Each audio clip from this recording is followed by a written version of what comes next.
এই আম গাছটা হচ্ছে একটা বিশ্বের সবচেয়ে দামি আম, সূর্য ডিম। জাপানের মিয়াজাকি সূর্য ডিম বলে লাগানো হয়েছিল। পরবর্তীতে এই গাছটা যখন 3 বছর পার হয়ে গেল, বড় হয়ে গেল, তখন আসলে এই গাছটা দেখি এটা জাপানের সূর্য ডিম, সে মিয়াজাকি না। এই গাছটা আসলে অন্য আর একটা ভ্যারাইটি পড়ে গেছে। এই জন্য এটাকে আমরা কী করলাম, এই জন্য এই যে গাছটার আগাটা আছে, আগাটাকে আমরা প্রুনিং করে ফেললাম, অর্থাৎ ডালগুলো কেটে দিলাম। কেটে দিলে কি হবে, আমরা এই গাছের গোড়া থেকে না কেটে জাস্ট যে গাছের যে আছে জাতটাকে শুধু জাস্ট গ্রাফটিংয়ের মাধ্যমে রিপ্লেস করে দেবো, অর্থাৎ অন্য আরেকটা জাতের রিপ্লেস করে দেব।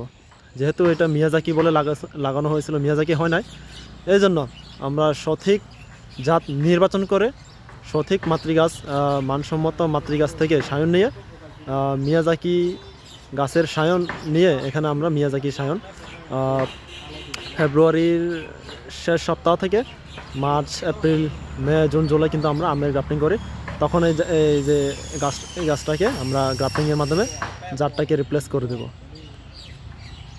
টপ ওয়ার্কিংয়ের মাধ্যমে। আপনাদের যাদের গাছের এরকম অবস্থা যে একটা জাত লাগাইছেন, অন্য আরেকটা জাত পড়ে গেল, আপনারা এই যে গোড়া থেকে কাটা লাগবে না, গোড়া থেকে না কেটে আপনারা এই কাজটা করতে পারেন। ডালগুলো ছাঁটাই করে ডালগুলোতে অন্য আরেকটা জাতের রিপ্লেস করে ফেলতে পারেন।